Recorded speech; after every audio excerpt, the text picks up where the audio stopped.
Good evening. Welcome to the Foreign Correspondents Club of Thailand.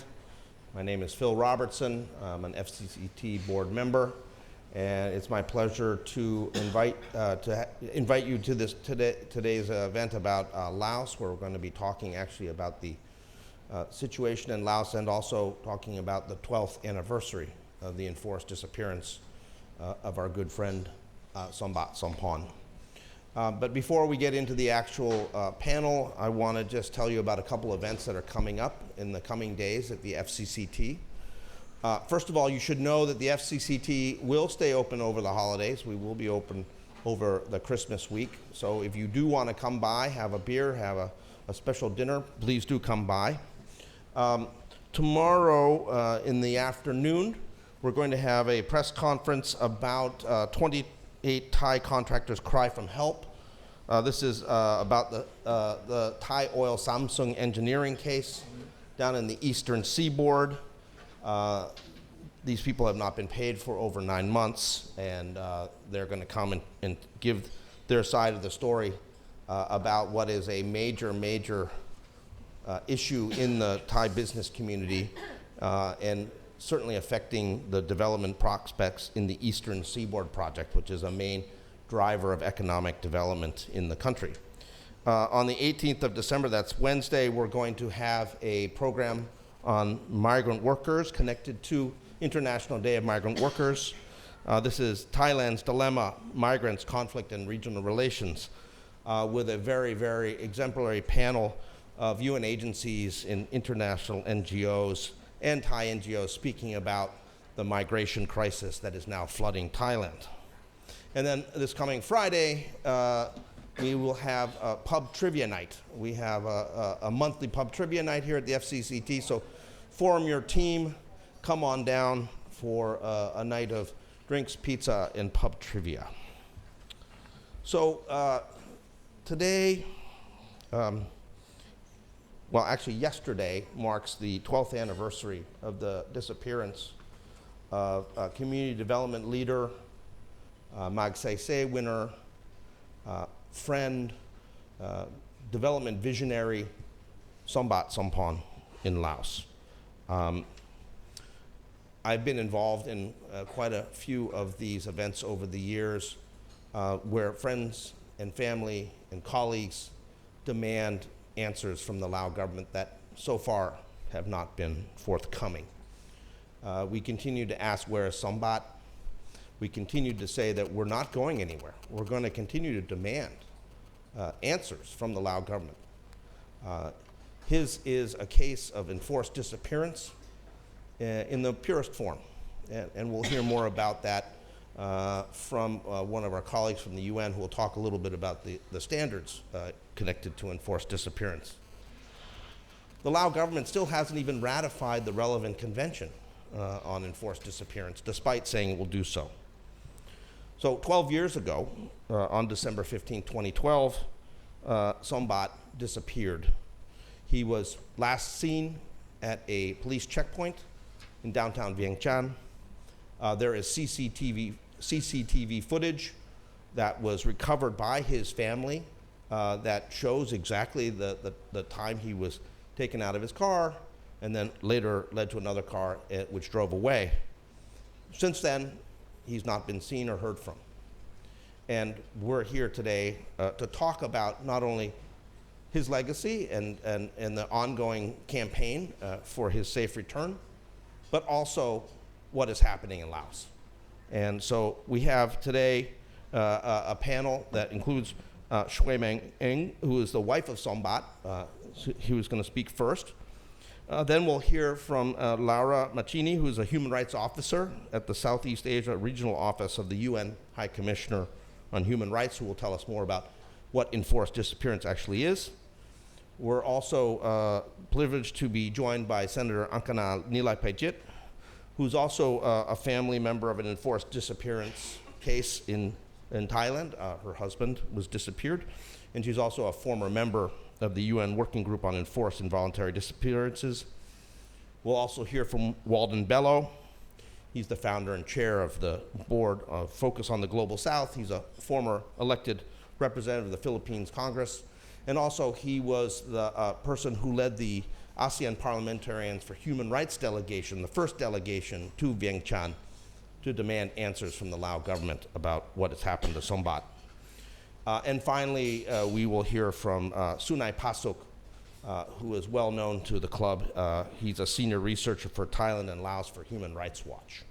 So we're going to start first with Shui Meng, and I think Shui Meng has a PowerPoint here to show to us. So if we could dim the lights a little bit while she speaks, that'd be great. Good evening, everyone, and thank you all for coming out again. Many of you have been here before and have heard me speak about this unfortunate, very, very unjust event that had happened to Sombath. But before we start, just to remind us, and some of you who have never seen it, maybe just a few slides to show what happened at the point of his abduction. So can we show the slide now? So there's a series of slides. This is unfortunately, it's not very clear. So I have the, Can we advance this? You just tell him when he needs to advance the slides. You talk about this one first, and then tell him to advance the next slide. Okay. All right. So this is the Jeep that Sombath drove that night on 15th of December 2012, and he was stopped. And behind you in the very dark spot is actually a police post. A police post at on the side of the road. He was asked. His Jeep was stopped and asked to get out. Next slide. Next slide. Next slide, please. Yeah, that's Sombath. He got out of the Jeep. Okay, next slide, please. Then, this guy, the circle, is someone on a motorbike dressed in black. He came and in front of the Jeep, and he stopped the motorbike in front of the Jeep. Next slide, please. Okay.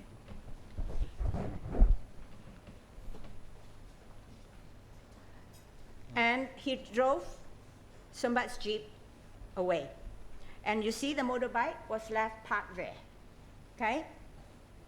And next slide, the police is standing there waiting for a white truck to come by. And the white truck stopped, and next is a very, very blurry picture. Sombath and another person went up to the truck, and the truck drove away.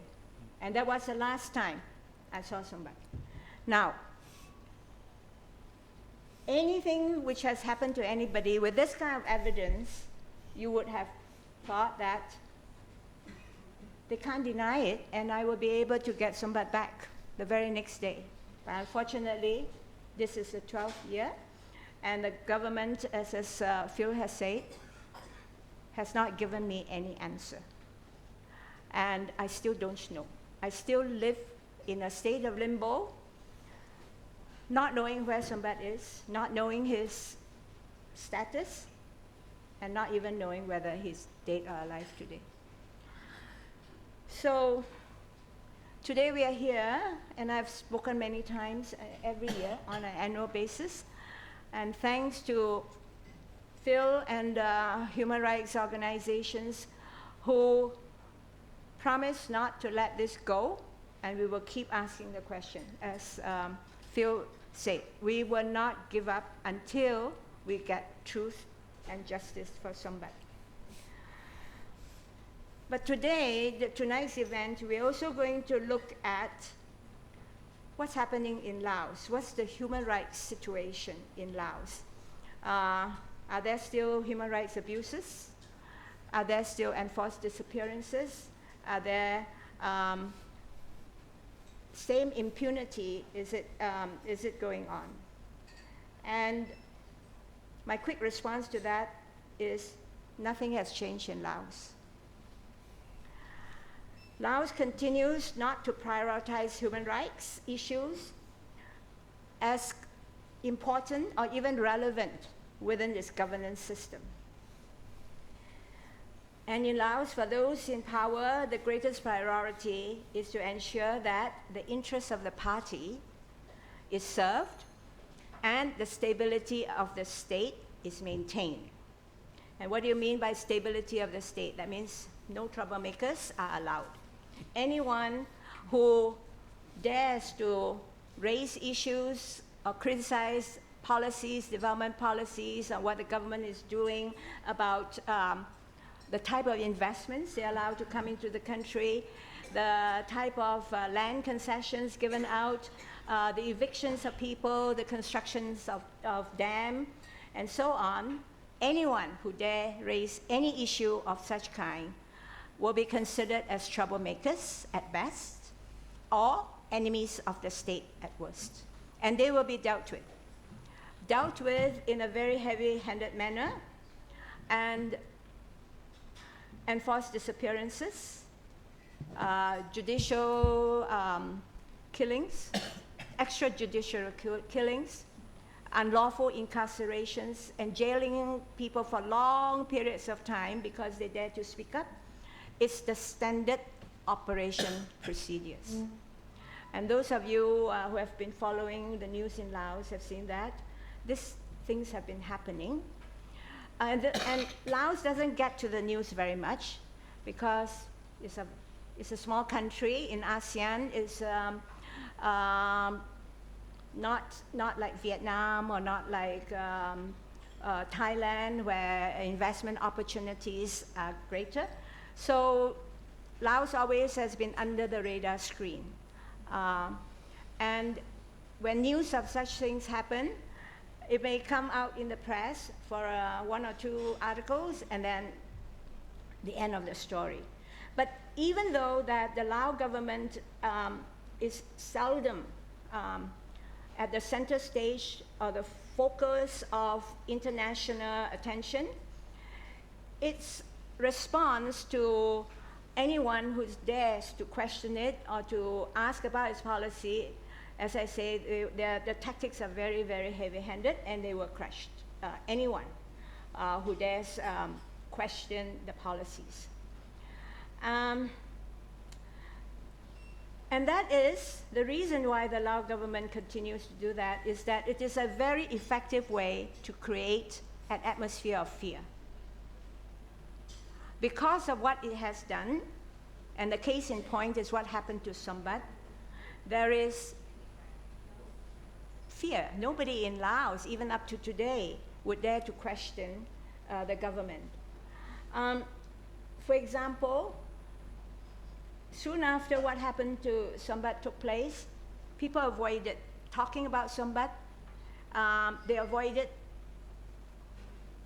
to be seen with me for fear that they will be implicated. And more recently, there was a friend I knew, and he told me, he said he even burned the photographs that he had taken with Sombath soon after the event because he was so afraid that people or friends in government would associate him with Sombath. And that is the situation of fear that the government has been able to create as a result of Sombath's disappearance. And because of that, people talk about, so what about human rights activists, critics of the state? How do they operate? Well, the simple answer is that there are no human rights activists in Laos. And if they are, they will never even stand up to even talk about themselves as rights advocates. And even people who are working in the development sphere, especially after what happened to Sombath, they try to stay clear of more sensitive subjects or more sensitive areas of work. And so for a long time, people would not address issues like dam construction. They would not talk about this. They will also not talk about evictions. They will not talk about race issues or to highlight that there are injustices going on. Just quiet. And so it gives the atmosphere that everything is fine and dandy in Laos. Nothing much is happening. People are not complaining. And it seems that the government policies are well supported.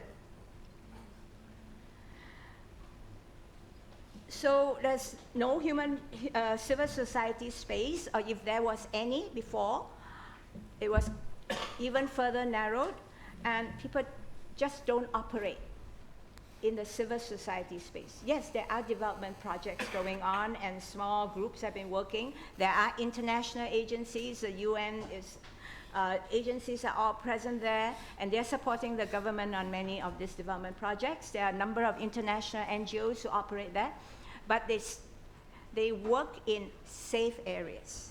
Safe areas meaning what? Supporting education, supporting health, and they may be a little bit talking about gender equity, but gender violence, no, okay? So promoting gender equality, supporting education, supporting health development, those are the issues considered safe, and they will continue to work in that sphere. Now, this kind of situation has not gone unnoticed by human rights groups. But human rights groups don't operate inside Laos, they're outside, like, like some of you who are sitting around in the audience now. They work outside Laos. But it has not gone unnoticed. I give an example. A special rapporteur for cultural rights just made a recent visit to Laos. And after a visit, she issued a very frank statement on the state of the political, social, and cultural practices in Laos. In her statement, she commented that Laos has not conducted any human rights assessment, and there is a complete lack of civil society space for people to express their views on any development issue. And she also commented on her official meetings with government officials. All of them repeatedly reassured her that all the Lao people are in support of the government development policies and plans, hoping to convince the special rapporteur that everything is fine. Interestingly, the special rapporteur, the more they try and convince her, the clearer she's seeing that what's happening. So she said the officials' narrative across the board that all people understand and agree on the development projects is not realistic. She also remarked that because she visited, even though she has been monitored and shadowed everywhere, she managed to ask to visit some places. And her observation is proper consultation where people can express their needs and grievances, let alone the free, prior, and informed consent of local communities, is not possible, where civic space simply does not exist and people fear retaliation. And in her closing statement, she said, she urged development partners working inside and outside the country to address these issues, emphasizing that it is their duty to uphold human rights and not remain silent and amid the shrunken space for debate and public participation. And this is an appeal urging the development community and the human rights community to work harder and to raise the issues.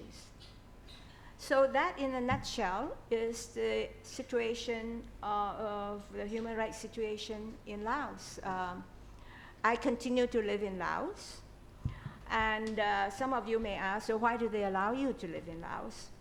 Well, I think to some extent, because of the high-profile case of Sombath, and I know I'm still being followed.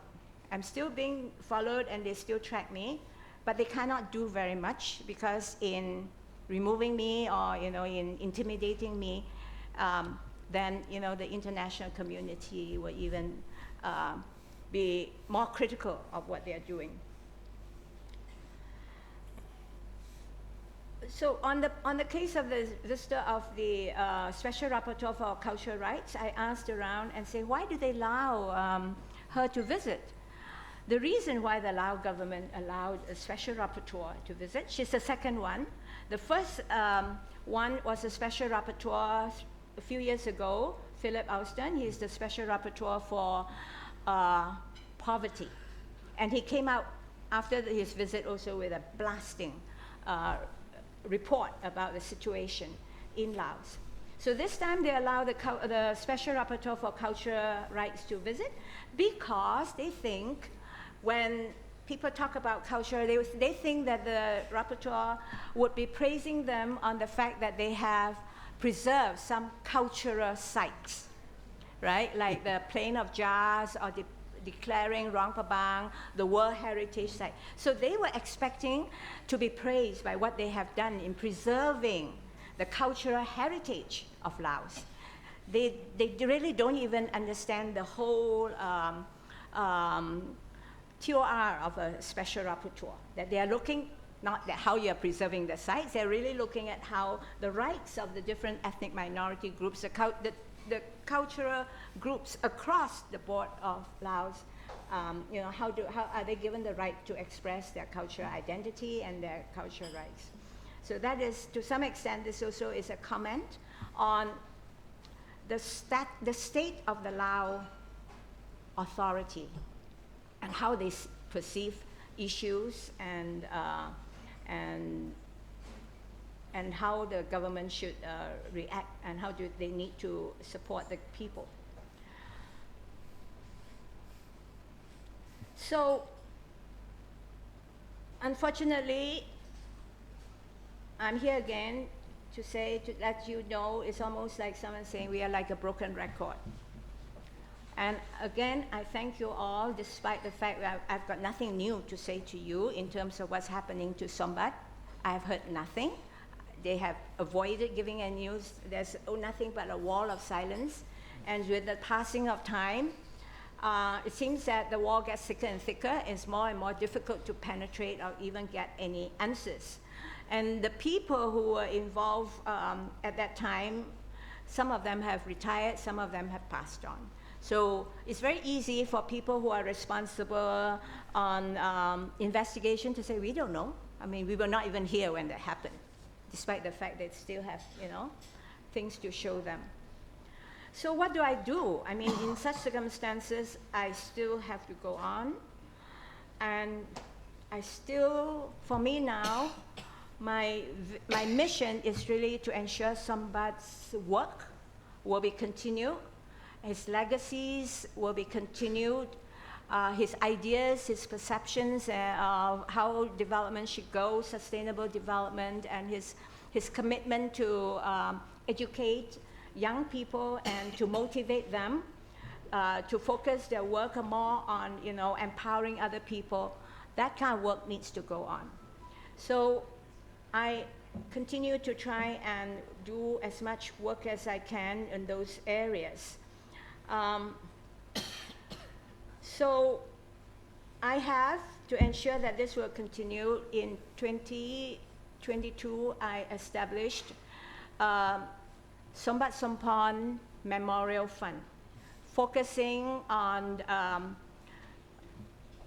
encouraging young people with small grants to help them continue their work in the area of education, in the area of community and empowerment, addressing issues in their own community across the Mekong sub-region. So this is the second year that the fund has been able to provide small grants to these people. In 2022, 11 grants were granted, and then in 2023, 15 grants were granted. And this grant, it comes from our family-owned resources, together with contributions from friends and other family members. And yesterday, I went to a sharing session where the recipients from the 2023, 15 recipients from the 2023 fund gave a report of what they have done. And frankly, to some extent, despite what has gone on, I'm heartened by the diversity and the scope of this young people's work. And many of this work range from vocational training for ethnic minority, for at-risk children, out-of-school children, and to tackling gender-based violence and promoting environmental sustainability, and even some of them working on the difficult issues of providing mental health awareness and support to their peers and so on. So, and the fund is being managed from in Thailand with a group that is supported by Ajahn Sulak, the INAP, the International Network for Engaged Buddhists. They are the one who manage, and there's a committee that reviews the applications and to support this kind of work. And the manager of the fund had this to say. He said that the work of this young people is a continuation of Sombath's legacy of unleashing the creativity and energies of young people to work together to build a more compassionate, equitable, and sustainable future for all. And they have, I've got here a few copies, publication that they have of the report of the 2022 recipients. So for those of you who are interested, you can take a look at this report. It's quite amazing. These young people, they're aged, between 18 to 35, and they're doing amazing work. And I was thinking, whoa, there's still hope. There's hope that this, the young people with this kind of energy will definitely be able to contribute to their own communities and to their own society. And the other thing that keeps me going, and to some extent gives me energy to go on, is that I continue to receive a lot of support from people like you and also all across the group. There have been, over the last couple of days, I've been receiving like hundreds of messages of people who reassure me Sombath is still very much in their mind, and Sombath's work will not be forgotten, and Sombath is ever more present today than before. So let me share with you some of these messages. It's been over 10 years, and you are more present than ever. The world has never needed wise people like Sombath than it does now. And they say, in our daily lives, you're with us. Your commitment to sustainable agriculture continues to inspire us on our farm. Your enthusiasm for engaging young generation motivates us to invest more in youth. And your dedication of environmental preservation urges us to improve our waste management practices, and so on. Another message states, Sombath's work and ideas continue to provide inspiration for our own efforts. In the past year, my colleagues and I have often talked about him as we plan and implement environmental education activities with school children. These are just two very small examples. So, in closing, and despite the very heavy burden in my heart, I would like to thank all of you, and especially to my dear sister, Ankana. She is really my model. She was the first one who met me when this happened, and she gave me courage, and by her work and by what she's doing, really is an inspiration to us all, the victims of enforced disappearance, and she continues to work on the issue, as you have heard, and she supports not only victims in Thailand, but also elsewhere. And also like to thank friends in the media. Your continued efforts in featuring Sombath's case in your media outlets have made it possible to keep his disappearance in the public domain. And thank you also to fellow human rights activists and colleagues and organizers who continue to organize on an annual basis this kind of event, and other organizers of other events. Because by keep doing this, we are sending a strong message to the Laos government to hold it accountable, to give us, to give me, the family, and the world an answer as to what happened to Sombath. And until it gives an answer, such activities will never end. So thank you all for your support, and thank you to my fellow panelists for your presence here, and of course to Phil, who's been moderating this kind of events every year. So thank you, and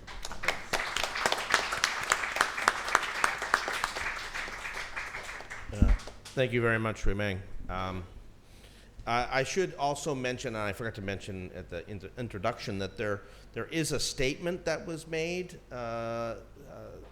78 NGOs and 14 individuals signed on to that statement, again, articulating the demands that there be answers found for what has happened to Sombath, that the Lao government hold the people who were responsible for his enforced disappearance accountable, and demanding a number of other things.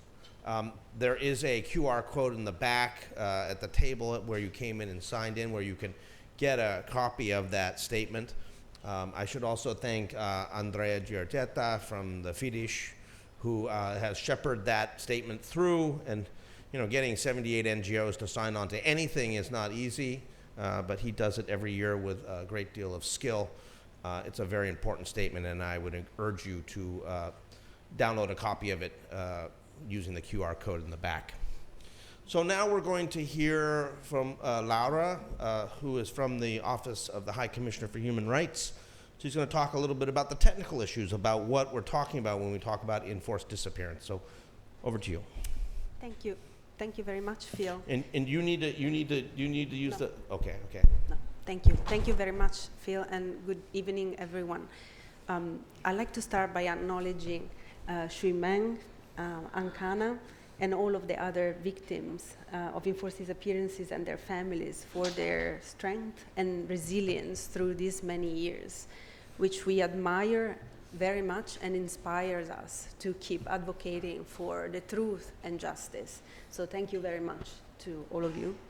And thank you also for wanting the Office of the UN High Commissioner for Human Rights on the panel this year again, to mark this year the 12th anniversary of the disappearance of Sombath Somphone, but also to speak about the persisting crime of enforced disappearance in Southeast Asia. I'd like to start by saying a few words to remember Sombath, a prominent, well-respected development worker and human rights defender from Laos PDR, who went missing 12 years ago on 15th of December in Vientiane, and whose whereabouts remain unknown until now. The special procedures of the UN Human Rights Council, and in particular the Working Group on Enforced and Involuntary Disappearances, and even more recently, the High Commissioner for Human Rights, Mr. Volker Turk, in his visit to Laos PDR in June, have continuously and regularly engaged over the past years with the government of Laos, calling for progress in the investigation of the disappearance of Sombath and other Lao human rights defenders that went missing after Sombath. Regrettably, there has been no meaningful progress in the investigation into Sombath's case, leaving his family, Shui Meng, and all of his family and other families without the possibility of truth, justice, and redress. International law requires that states launch immediate, thorough, and impartial investigations that are in line with international legal standards to determine the fate and the whereabouts of those who have been disappeared and to bring perpetrators to justice. With the lowest ratification record in the world, it is critical for the government of Asia, including Laos PDR, to ratify the International Convention for the Protection of All Persons from Enforced Disappearances and to establish a strong domestic legal framework that incorporates all of the provisions of this convention. there should be no further delays in making enforced disappearance a criminal offense in every country, together with the legal standards that ensure full disclosure, transparency, and accountability for all persons that are deprived of their liberty. As we will hear more tonight, an enforced disappearance is defined as an arrest, a detention, and abduction or any other form of deprivation of liberty by agents of the state or person or groups of persons acting with the authorization, support, and acquiescence of the state, followed by the refusal to acknowledge the deprivation of liberty or by the concealment of the fate and whereabouts of the disappeared person, placing them outside the protection of the law. The enforced disappearance of a person, by its very nature, violates a range of key human rights that are embodied in the Universal Declaration of Human Rights and clearly set out in international human rights laws and instruments, including, of course, the 1992 Declaration on the Protection of All Persons from Enforced Disappearance and the subsequent 2006 International Convention, which I already mentioned, on the protection of all persons from enforced disappearance. This convention, so-called CED, was adopted by the General Assembly in 2006 with the specific aim to strengthen the international criminal and human rights framework that protects all individuals from this heinous and cowardly act of enforced disappearance. And the convention clearly states that no one shall be subjected to such an action without exception, even in times of war, and underlines that enforced disappearances constitute a crime against humanity when practiced in a widespread and systematic manner. The victims of enforced disappearance, having been removed from the protection of the law and disappeared from the society, are in fact deprived of all their basic rights, amongst others the right to life, liberty, security of the person, and the right not to be subjected to torture, and the right to recognition as a person before the law. I would like to stress that enforced disappearance, by its very nature, also takes an extremely heavy emotional toll on the families of the victims who remain unaware of their fate, of their loved ones, searching for answers and waiting for news that may never come. For this very reason, and recognizing the unique and severe psychological, physical, and too often financial strain imposed on family members of disappeared persons, the Convention on Enforced Disappearances in Article 24 includes a definition of in the definition of victim, not just the person who has been physically disappeared, but also any individual who has suffered harm as a direct result of the disappearance, which means the family members, but also the community. As such, victims are also spouses, partners, parents, sons, daughters, and friends of those who have been disappeared or deprived of both the truth and forced to live in a limbo of uncertainty and fear. The Working Group on Enforced Disappearances has found that this actually does amount to the threshold of torture. Enforced disappearance disrupts the family structure and can cause disproportionate gender and generational harm to women and children. For them, economic and social impacts also add to the already immense suffering that the disappearance of a husband or a father entails. Relatives, together with their lawyers and civil society organizations supporting them in search for the truth and justice, may also be subjected to reprisals in the form of arbitrary arrest, detention, harassment, threat, which can further obstruct the public knowledge on the specific cases of enforced disappearance and contribute to make them even more invisible. Sadly, enforced disappearances are a regular global phenomenon. In Southeast Asia, this practice has been traditionally used by states as a means of silencing political opponents and critical voices, and more recently as a manifestation of also transnational repression. Individuals have been targeted for exercising their fundamental rights to freedom of expression, association, and peaceful assembly. And victims have included human rights defenders, environmental rights activists, social and political activists, religious rights defenders, government critics, lawyers, and journalists. Over the past decade, there have been worrisome trends in relation to a number of enforced disappearances occurring in the context of counterterrorism activities in many countries in the region, and also in the context of the so-called war on drugs, for example. And indeed, enforced disappearances have been frequently used to spread fear and send strong messages to other individuals that courageously keep raising their voices on critical issues and issues of public interest.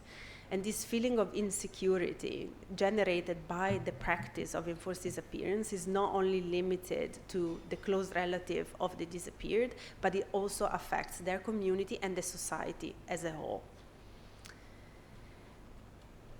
OHCHR, the Office of the High Commissioner, has noted with great concern that far too many cases of enforced disappearances in the region, such as the case of Sombath, but not only, remain unresolved. There are only 2 countries in the region, Cambodia and now also Thailand, that have ratified the Convention on Enforced Disappearances.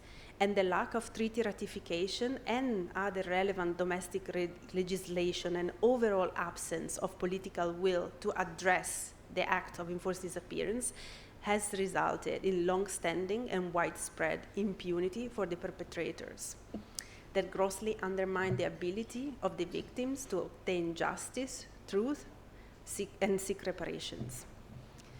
Most states in the regions have yet to adopt domestic legislation that meets international standards, nor have there been appropriate domestic institutional mechanisms established to ensure transparent and effective investigation into the cases of enforced disappearances.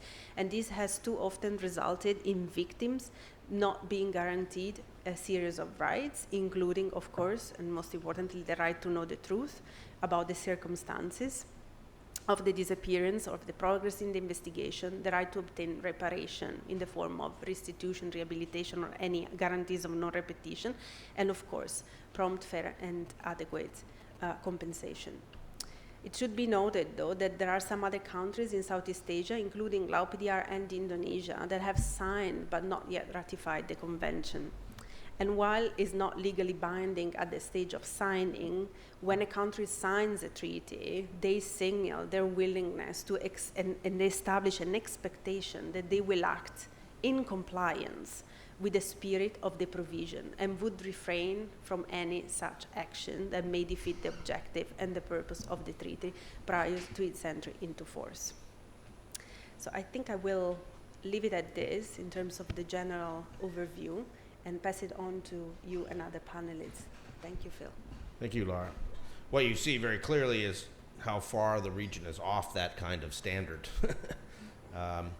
Not just in Laos, but also many other countries in the region, including Thailand.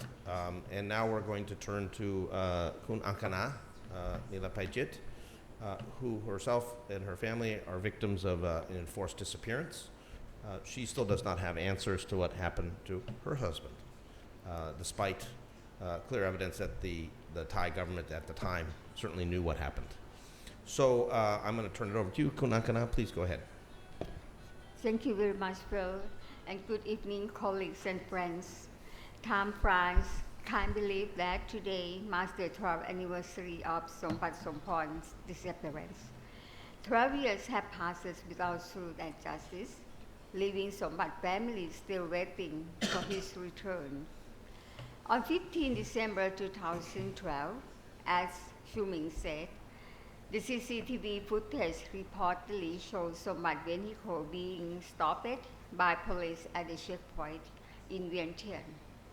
Within minutes, he was forcibly taken away in an other vehicle by unidentified individuals, or in the presence of police officers. Sombath has not been seen since. Sombath Somphone is a respected community development worker and a vocal advocate for environmental protection and land rights for the poor in Laos. As the son of a farmer, Sombath tirelessly dedicated himself to addressing the adverse human rights impact of business activities and advocating for the welfare of rural communities and victims of land confiscation. His enforced disappearance sent a chilling message to civil society and human rights defenders, not only in Laos, but across the region. 12 years of Sombath disappearance, reports indicate that there's no independent or credible technical examination of the footage had been conducted. 12 years have passed without serious investigation, and the case remains unresolved. The year 2025 carries deep significance as UN member states will prepare for the 4th Universal Periodic Review of Laos PDR, scheduled for April or May next year. I urge UN member states to express their concern regarding the disappearance of Sombath Somphone and all other cases of enforced disappearance in Laos PDR. It is crucial to actively search for the disappeared, prosecute those responsible for these crimes, and provide appropriate redress, including psychological support for the harm suffered by victims and their families. Additionally, it is essential to ensure protection against reprisal for those seeking for justice. In this regard, I wish to convey some recommendations to the diplomat communities for the next coming of UPR of Laos. Firstly, the Laos government should conduct a thorough investigation into the disappearance of Sombath Somphone and all other cases of enforced disappearance in Laos. The Laos government must effectively search for the disappeared, bring the perpetrators to justice, provide adequate redress for the harm suffered by victims and their families, and ensure their safety. Secondly, I urge the UN member states to urge the Laos PDR to accept the Working Group on Enforced or Involuntary Disappearances request for an official visit, as the working group used to send the request to Laos government since 2020. Third, the Laos government should accept international support and technical assistance for the investigation and search activities for the disappearance of Sombath Somphone, as recommended by several UN human rights experts. And fourth, Laos government should consider taking legislative measures by ratifying the 2008 International Convention for the Protection of All Persons from Enforced Disappearance without delay.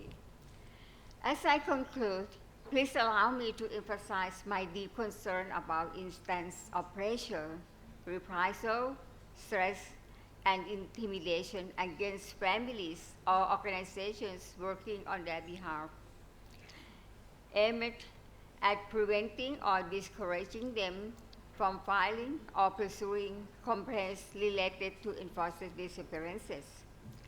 The efforts of the families are crucial in raising awareness of this horrendous practice, asserting the right to truth, and demanding accountability for perpetrators. Any attempt by state to undermine or obstruct the family's struggle for truth and justice must not be tolerated. Colleagues, today we are here to remind everyone that it has been 12 years since Sombath disappeared. 12 years of pain and suffering. For 12 years, Xiuming has been relentlessly fighting for truth and justice for Sombath. And that is why we, the family members of the disappeared, continue to speak up to get truth and justice for our loved ones, as well as for all other victims of enforced disappearances in our countries and beyond. Like today, on every anniversary of Sombath disappearance, I continue to speak out with a heavy heart, calling for truth and justice for Sombath, and stand in solidarity with Shumi, not as a senator, but as a friend and family. And I believe as Shumi that one day Sombath will return to his family. He will return safely, and the perpetrators will be brought to justice. I thank you.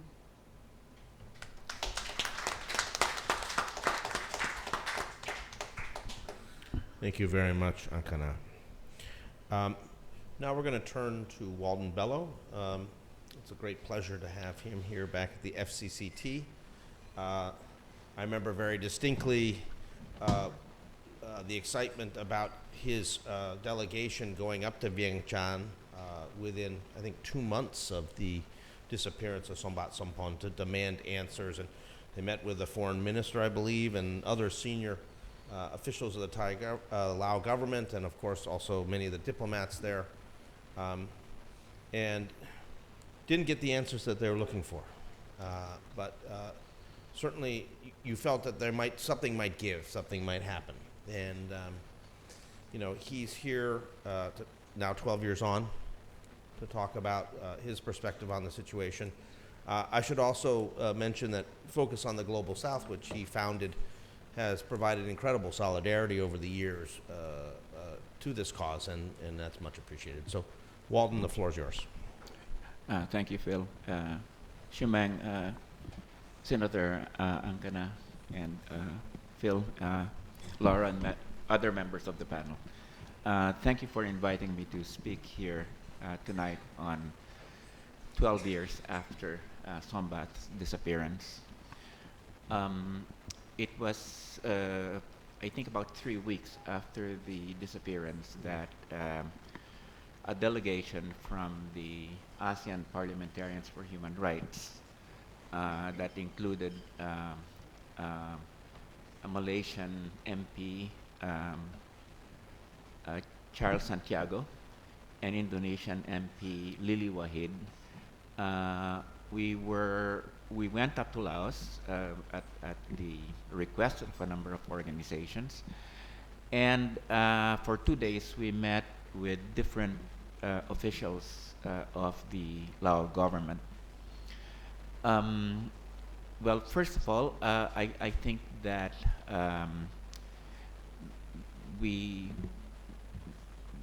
they tried to really listen to our concerns. I believe that the reason they were open to listening to us was they thought that the ASEAN Parliamentarians for Human Rights was an official body of ASEAN, which it is not. But nevertheless, it was a good misperception on their part. Now, what were the responses that we got?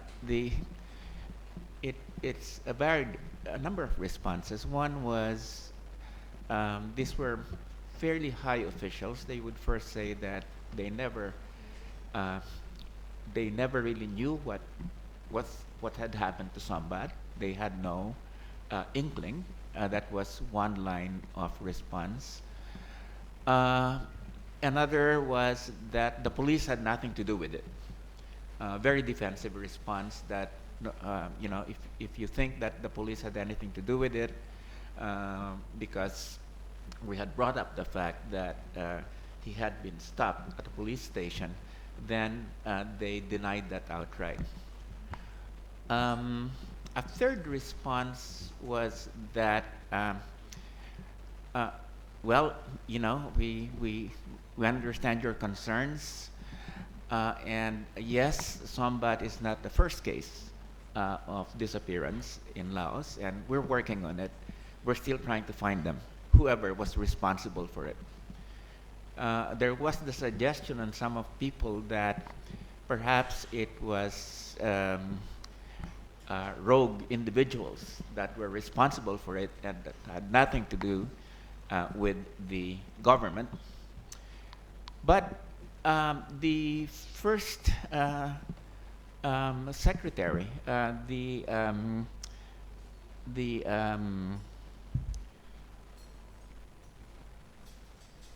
permanent secretary of the foreign ministry, who was, I think, the last person that we met, admitted that Sombath had in fact gone into the vehicle that that Shumeng had shown, but that he had done so voluntarily.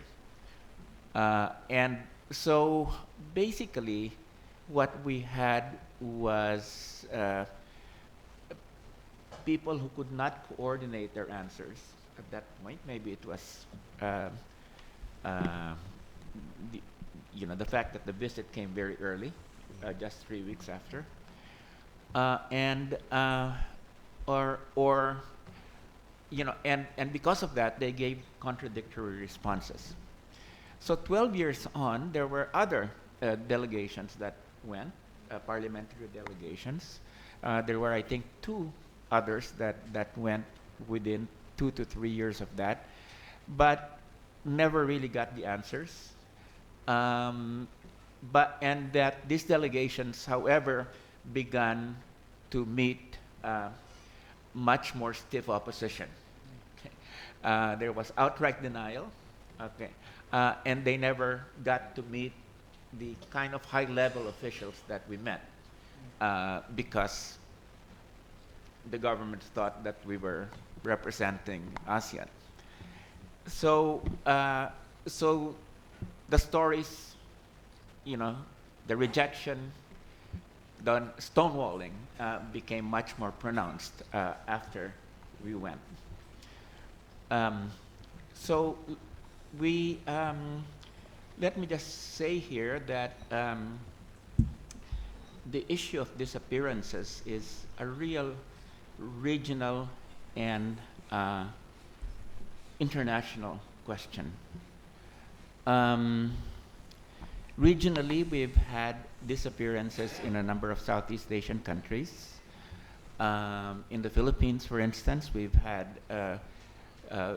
some very prominent cases, including that of Jonas Burgos, that I think many of us here know about.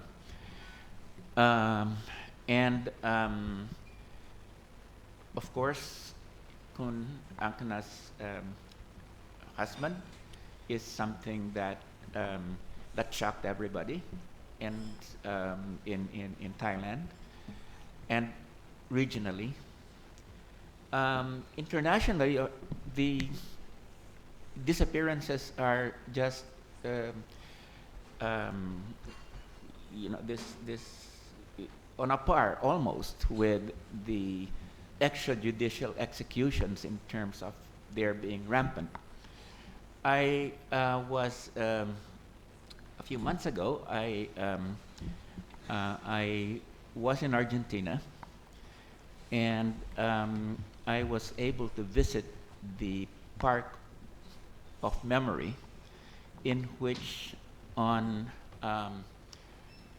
slabs, gray slabs, several kilometers long, the names of individuals that had been disappeared, 30,000 of them, were written. Some of these individuals are as young as about 2 or 3 years old, and a number of them were pregnant women, and quite a number of them had been thrown out of helicopters into the South Atlantic. And I attended the um, um, events every Thursday of the Madres de la Plaza de Mayo, the 1st of May, which every Thursday, in fact, brings up this issue of the disappeared.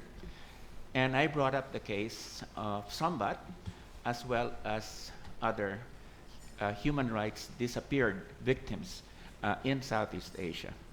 And basically people felt that we really need to work in a very concerted fashion because this issue of disappearances is going to continue unless there is concerted global civil society action and not just multilateral organizations pushing this. And I think that's really something that is very much needed at this point. Unless civil society at both the national, regional, and international level really mobilizes so that these things don't happen again, so that we don't have another case of Sombath Somphone or others. It is very important to check the security apparatuses of the state. It's fine and dandy to have laws, but the security apparatus, the armed forces of the state, any state, always will have this great desire or tendency to just move with impunity against dissent, legitimate dissent, or any dissent. And so I think this is the call that I would take from these various international cases at this point, that we really need global civil society mobilization to check the impunity that the repressive agencies of the state often take as the first resort to be able to meet not only opposition, but just criticism. In fact, even constructive criticism, because what else was Sombath engaged with? He was not advocating anything radical. He was in fact saying that here are some ideas that the Lao government can do to improve the welfare of the people. It was a very constructive kind of approach, and yet that was seen as somehow, a threat, which it was not. So let me just end there by again expressing our great wish from Focus and others that we would make the demand, continue to make the demand, that the Lao government, in fact, tell us where Sombath is, and that we are committed, Focus is committed, to continue to make this demand until we really get an answer. And the more the Lao government stonewalls, the greater will be the demand to answer the question, where is Sombath? I'm very confident that that cry will continue to grow. Thank you very much. Thank you very much, Walden. Now, last but certainly not least, I'm going to turn to actually my former colleague from Human Rights Watch, Sunay Pasok, who is the senior researcher for Thailand and Laos for Human Rights Watch and has tracked this case since the very beginning, has done a lot of advocacy, not only publicly but also behind the scenes, and I'm sure has some interesting insights to share. Thank you, Phil. Good evening to you all. It's really heartbreaking that, I have come to know Chui Meng, Kun Ankana for, over a decade, in the case of Kun Ankana, 2 decades already, and we become almost families, connected together because of the tragedy that happened to each of them. And I share stories with many other victims of enforced disappearance and state-sponsored crimes, not only in Thailand but across the region of Southeast Asia. One thing in common is, first, the perpetrators have got away with the crimes. They haven't been punished. Impunity is glaring. In the case of Laos, from what my colleagues said, and from what have happened since the transition of the country to a Stalinist authoritarian rule, Laos is not a cute, sleepy postcard country. It is a repressive state, and that repression continues up until today. Repression, surveillance, human rights violations at the highest levels, such as enforced disappearance, such as extrajudicial killing, is a norm, is a common tactic used by Lao authorities against political opponents, against critics, against those who express critical voices. Or in the case of Sombath Somphone, he cannot be considered as dissident. He was someone who basically offered an alternative version to development, as used as a playbook, as kind of standard by Lao authority. He offered different view, but even that was not tolerated. What happened then, It just, and I just realized that I'm holding an ASEAN notepad. It shows how useless ASEAN is. Like, Walden talked about his mission to Laos, was welcome because Lao authority mistook AIPMC as ASEAN somehow representative. But the actual ASEAN representative is ASEAN Intergovernmental Human Rights Body, is completely useless. It is bounded by ASEAN non-interference principle. Therefore, don't expect ASEAN to raise any concerns collectively or bilaterally about what happened in Laos. And what else that I find disgusting, I have to use this word, disgusting, because every year Lao Embassy in Bangkok holds a festive New Year celebration at the embassy. All political parties in Thailand, including those who claim themselves to be reformist, progressive, pro-human rights, were very happy to be invited and join the Ramwong, traditional dance with Lao diplomats without asking questions about human rights violations in Laos, including what happened to Sombath Somphone. So that's come to my first plea, that stop enjoying your friendship with Lao authorities. Stop enjoying the invitation to the Lao New Year celebration, but use your connection to ask questions. I deliberately use the word Stalinist authoritarian state when it comes to Laos. And that's one thing that connects that type of rule with politicians in Thailand. Many prominent politicians in Thailand are former members of Communist Party of Thailand. That's the connection that they have with the Lao ruling state party. Use that connection. Being friends means you can be candid, means you can be frank in asking questions. So bring answer to Chui Meng.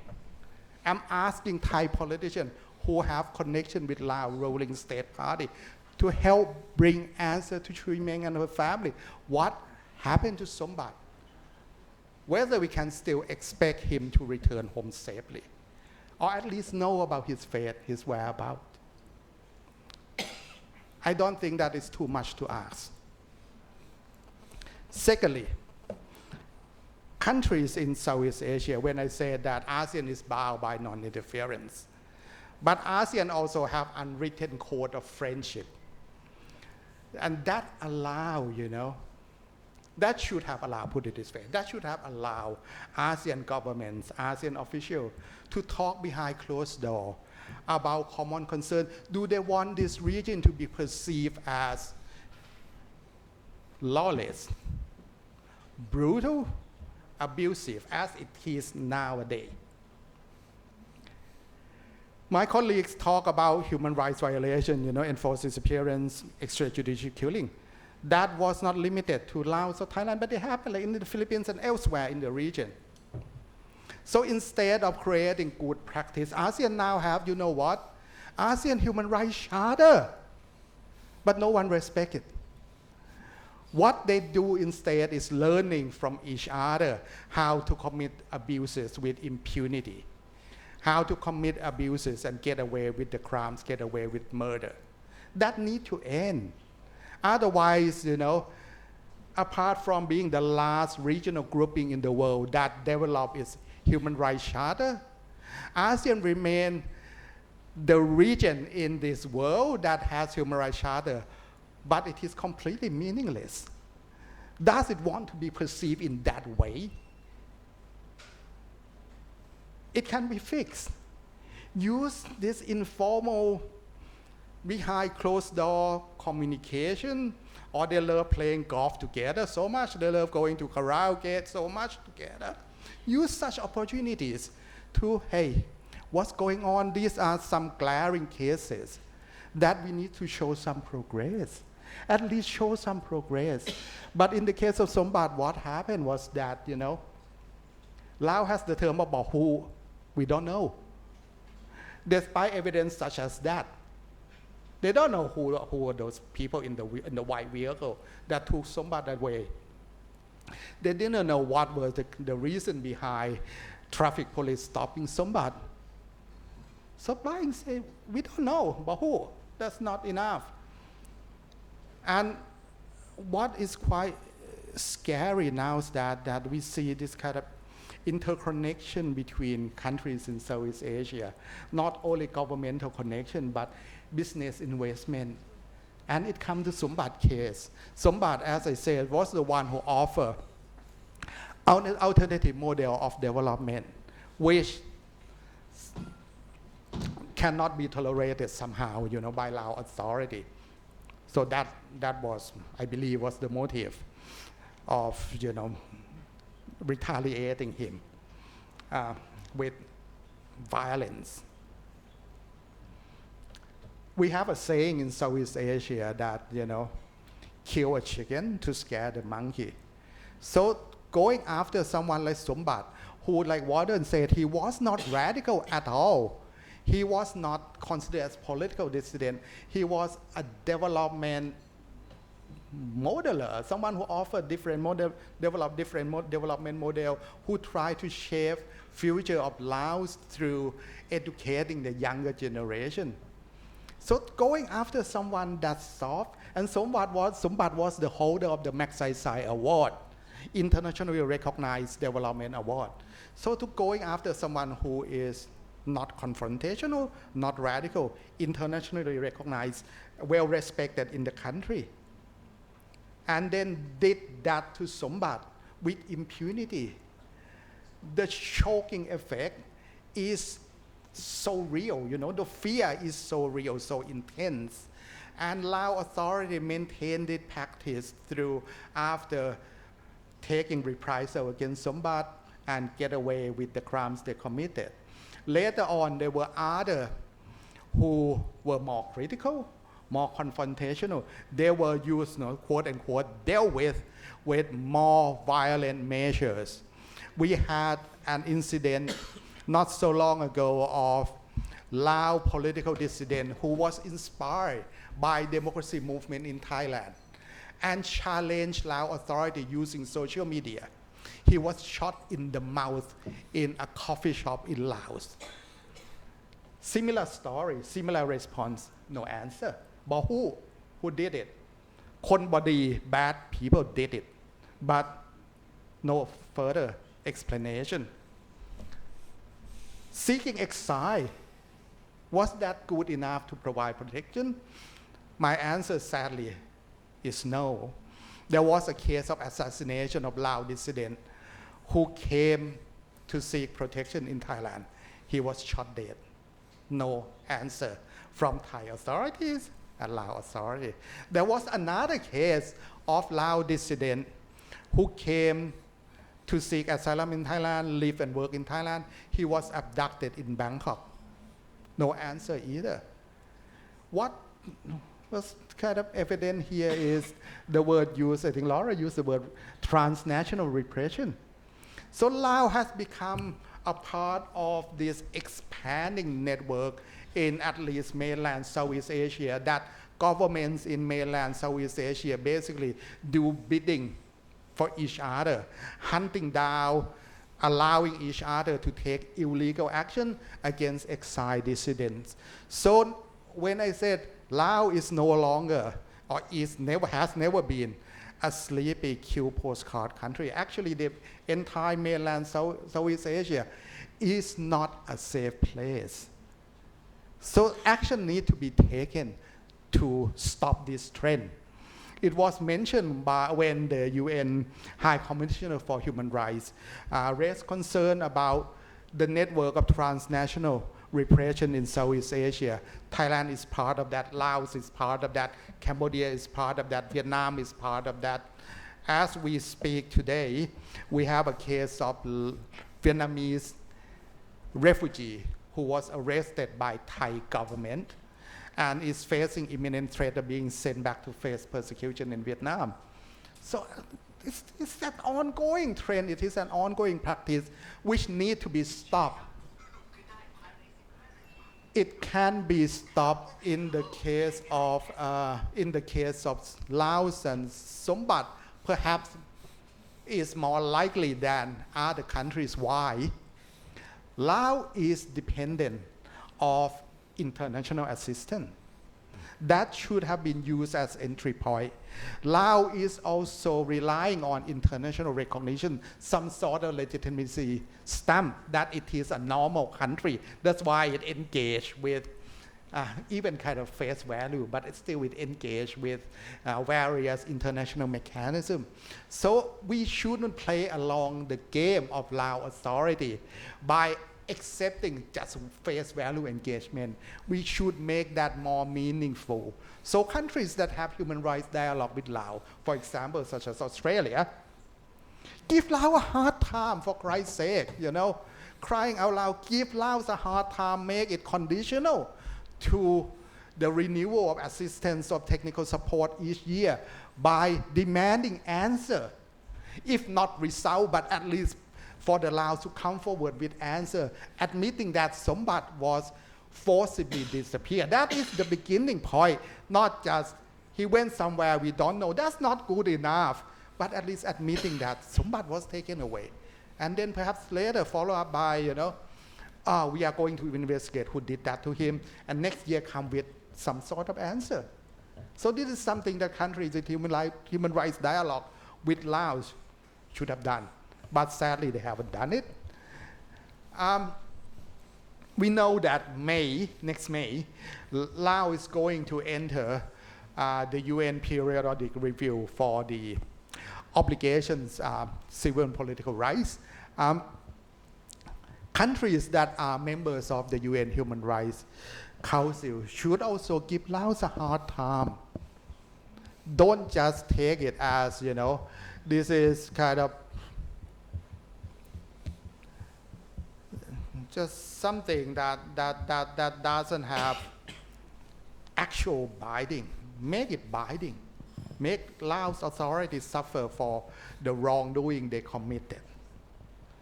So otherwise, Laos officials, Laos authorities will think that the bar has been set very low for them and they can do anything.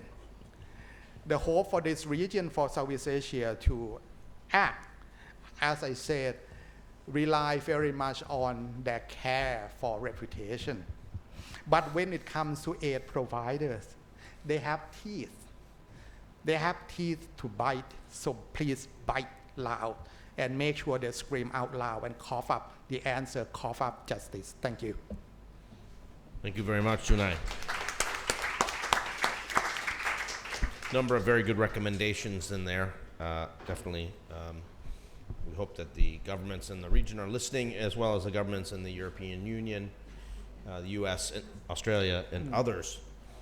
It should be noted also that you know, in the time shortly before he was enforcibly disappeared, that Sombath Somphone was serving as co-chair of the Asia-Europe People's Forum, which was an opportunity for the people of Laos to speak out and raise concerns. And that was something that also was being done with the Ministry of Foreign Affairs of Laos. And, you know, there's speculation that some of the things that maybe some of the people said might have caused some parts of the Lao government to be unhappy. So the European Union in particular, Europe, has a big responsibility to play in trying to demand answers from Sombath Somphone, and they should not forget that. So we've now come to the question and answer period. We do have a microphone in the back. I'm hoping that people have some questions for our panelists. If you do have a question, please go to the mic, identify yourself and any organizational affiliation you have that you want to share, and also indicate who you're directing the question to. While people are thinking of their questions, I wanted to, in terms of ASEAN, I understand, Shui Meng, that the Singapore government raised the case of Sombath a number of different times with the Lao government. Can you say a few words about that? Yeah, I mean, even the Singapore Prime Minister, Lee Hsien Loong, the former Prime Minister, he stepped down from his position now. He did raise the disappearance of Sombath with the Lao government, his counterpart, and they gave him no answer. They gave him the same answer as they have continued to give. We are still investigating. We don't know what happened. And the Singapore government has, over the years, including the ambassadors, have continued to raise the issue. But as Sunai pointed out, Singapore is part of ASEAN. So is this in the context of, you know, consensus? They will not raise it publicly, but behind closed doors. But they did raise, and they have been telling me they continue to raise the issues. And when I ask, you have to be stronger, I don't get an answer. I mean, Sunai has put it very clearly that the ASEAN governments, basically they, within the charter, they have somehow taken the position that we take a consensus approach rather than, you know, name and shame each other. Yeah. Questions?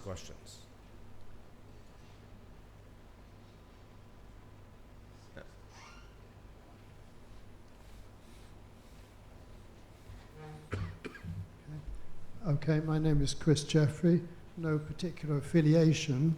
I heard speakers mention countries like or areas like the European Union and America. What about China? Where does China fit in? It seems to me that a lot of the countries that are either not taking strong action also possibly have some kind of relationship with China or apprehension about going against the wishes of China as well. And I wonder if any of the speakers could make any comment about that. Thank you. Who would like to speak about China and Lao relations? No, please go ahead. Too bad, you know, China is at the top of the pyramid of transnational repression.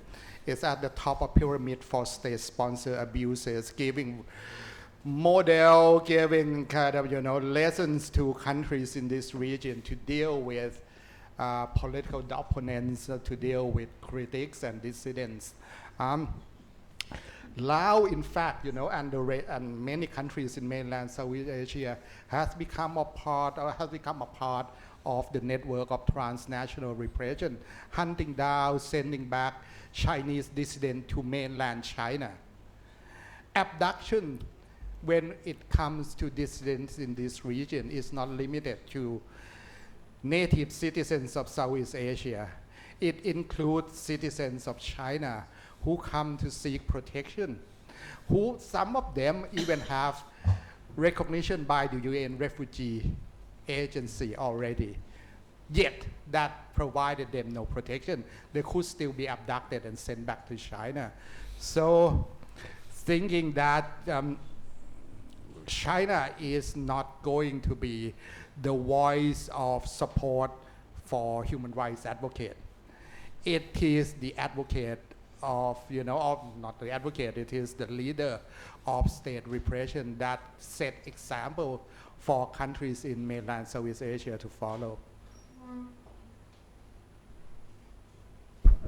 Yep, and there was recently, what was it, a Chinese lawyer, Lu Siwei, who was caught in Vientiane and sent back to China, where he is disappeared into the justice system. Okay. Do we have other questions? Floor's open. I was going to ask Shui Meng, when was the last time the Lao police actually gave you an update about the case? Because they continue to say they're investigating. They always say that, oh, we're still investigating. But when was the last time that the Lao authorities gave you an update on what they found? They actually never give me a direct update. All this mention about the investigation of the case continues. They would express it to the diplomatic community when they are asked. Like when EU ambassador asked what's happened to Sombath, that's what they would convey to them. So they have never, since when the case first happened, I went to the police and met the police investigation team. Subsequently, I never meet them. I have to be accompanied by ambassador who requested the meeting and on my behalf took me to meet them. So they have avoided me. And I never gotten any direct report of what happened to Sombath from the government official at all. So when I have interactions with the officialdom, it's actually through the assistance and intercession of various embassies, including the Singapore embassy. The previous ambassador has arranged a meeting. The EU ambassador has also arranged a meeting for me, and that's how I interact with them. They ignore me completely as though I don't exist. As far as they're concerned, I don't exist. Yeah. Okay. Any other questions? I have lots of questions, but I'm going to ask this one more question, because I know it's running late. I mean, my understanding was it was your efforts, Shui Meng, that actually obtained this video. This CCTV video, which is from a government TV camera. So can you explain how you got this video and how, where there was originally people who were prepared to be helpful to you in looking for Sombath, how they suddenly sort of peeled away? I mean, what happened? Was there some sort of directive from the government, from the top levels, or, I mean, what happened? When did this move to become the complete cover-up that's become now? Actually, these footages were footages from the police own traffic CCTV cameras that they have installed along the main roads of Vientiane. And it was installed not long before what happened to Sombath, and they were actually quite proud that they have CCTV cameras like this, and actually encourage the people, if you have any problem, be reassured that we have cameras like this and we can help you. So the night that Sombath was abducted. Actually, we were going home together. It was around this time. It was this time of the year, and he came to my shop, and he said, "Let's go home for dinner." And I drove in my own car, and he was just behind me, following. And we were going on the main road. And he was always behind me until sometime when very close to home, I realized he wasn't behind me anymore. So anyway, I didn't think very much about it. I went home, and then he never came home. He never came home. So I was getting worried. I called his friends and say, you know, did he stop by and have a drink with you or whatever? Nobody has seen him. The next day, it was a Saturday. The next day, I went to the local police station and reported, you know, what happened to somebody. He didn't come home. And the police say, you go to the main police station in Vientiane on Monday to report this. And so the weekend I was looking, and they say, hey, there's a cameras. So on Monday, when this case was reported, and these are junior police manning the police post, and they say, oh, on that road we have CCTV cameras, and they pull out themselves. Pull out the CCTV camera and say what time, on what road, and they showed us the footages. It shocked us. And the police was themselves, they were shocked. Hey, we took him. And then the reason why the footages are very blurry is because we asked for the actual footages. They didn't give it to us, so we asked them to play again, and we captured all this on our own cameras. But they have the footages themselves, which we were not able to obtain the actual footages. This is taken using our camera when they were playing the tape to us. Initially, the police were, junior officers were, quite surprised themselves. Then there was a more senior officer who came down and said, what's happening? And they say, oh, the family came and see her husband is taken. And then we knew the senior officer was not pleased, and we left quickly because we were afraid they would confiscate our camera. So that was how we got the tape. And today we still have this tape, and they deny. Every time when the same footages were raised by diplomatic various ambassadors, and they say, look, it's very blurred. We don't know who it is. We cannot even see the license plate. But they have the original footage. Yeah.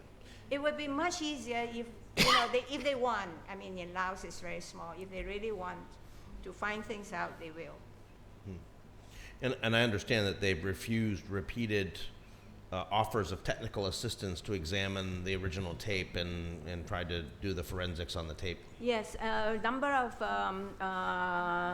embassies, including the U.S. embassies, ambassadors have said, if you say you cannot, the footages are blurred, give us a tape, we can certainly help you.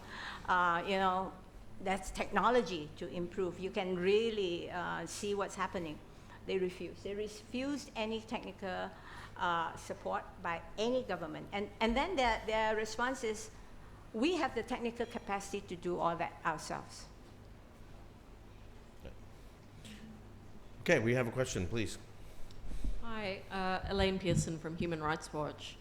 Shui Meng, I mean, it must be very, very difficult for you to come every year and have to speak here. So I just want to say, my heart really goes out to you to have to do this every year.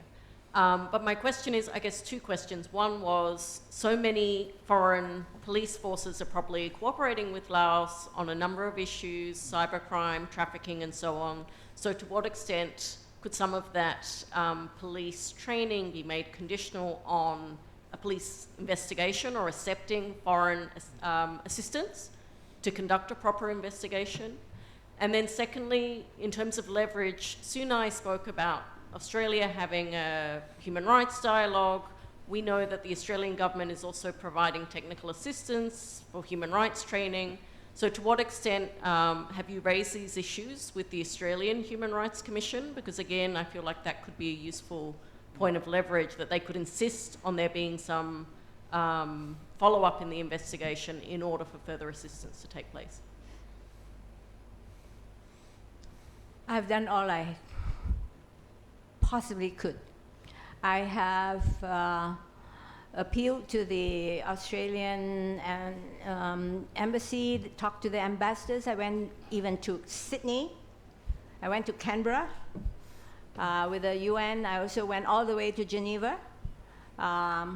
I did whatever I could, appeal to international support, appeal to friendly governments, and they keep saying the response was that we will continue to ask the question, but I think, as Sunai pointed out, it's gently asking. They're not really using their diplomatic teeth to get answers. It's almost like I pat your back, you pat my back. We are friends, and until I don't know. And this is why it's very difficult, because there are no consequences. There are no consequences on the action of the Lao government, whether it's on Sombath or on the case of Jack, or on the other cases of people disappearing, cross-border cooperation that's happening. We all know that. And this is the issue. This is, I think, the critical part. Sunai put it very, very clearly. All these governments they're all running their own taking repressive actions, and it's like, okay, let's not talk about that, right? Let's talk about other issues, like how do we get more investments, how do we help each other. I think just now the question on China, the Lao government actually don't care now very much about what international assistance, because whatever they don't get from other international governments, China happily steps in and to feel and China doesn't have much pressure. Even now, because of the international pressure, for example, the World Bank, before they approve a project, they have to do environmental assessments. They go to China, no assessments needed. And I believe it's not only the Lao government looking towards China as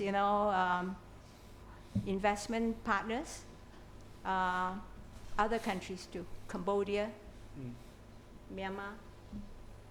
No, if you try to toughen, this is one of the issues. If you try to squeeze a little bit, there's always our big neighbor is going to step in and fill up the void. Yep. Yes, please. You know that in last couple of years, the UN Working Group on Enforced Disappearances conduct the training for the Lao officer about the search activity, about the investigation, about how to protect the families, and especially how to give some psychological support for the family. But we didn't see any changes from the government, and in 2020, when the Lao government goes through the UPR review, there's some recommendation to the Lao government for the investigation of Sombath Somphone, and the Lao adopt that recommendations, but no implementation until now. So I think that this is a good opportunity for the diplomat communities to ask the Lao government again during the UPR review next year. Yeah. I would mention, as we move to the close, that Sunai mentioned a Lao human rights defender and labor activist, Sayabo, although he didn't mention Ot's name. And actually, the last time I saw Ot Sayabo was standing right where the microphone is. Yes, yes. And I had a chat with him. He had a group of his fellow Lao migrant workers. They were working on forming a Lao labor union of migrant workers here in Thailand. They were very fervent in their ideas about labor rights, human rights. You know, they were concerned about the lack of democracy in Laos. You know, they were precisely the vibrant, young people that you would want in your country to help and speak out and work and try to make things better. And now he's nowhere to be seen. He's gone. And the rest of the team that was with him, of course, after he was disappeared, some were settled in third countries, some just blended into the woodwork, they all just disappeared. And that's what it's like, you know, they're gone. And we can't allow it to continue. So on that, I want to thank the panelists for coming tonight. I want to thank you all for your questions and your time and your interest in this important issue. I want to thank Focus on the Global South for their continued solidarity and support. And I want to say that I hope that we're not here next year doing this. I would like to see a breakthrough in this case. I want to have an event mid-year where we say, we've now found out what's going on. Not be here next December. But if we have to be here next December, we will be. And we'll leave it at that. Thank you very much. Thank you. And as I say, there are some reports here for those of you who are interested. This is from INAP, since their newsletter. If you're interested in finding out what INAP is doing, feel free to take a copy. Yeah. And please do scan the statement in the back from the QR code at the sign-in table if you're interested in having that NGO statement that, you know, reflects the latest on the case and the advocacy for that. So thank you again for coming. Obviously, come up and speak to the speakers if you'd like to. Tomorrow.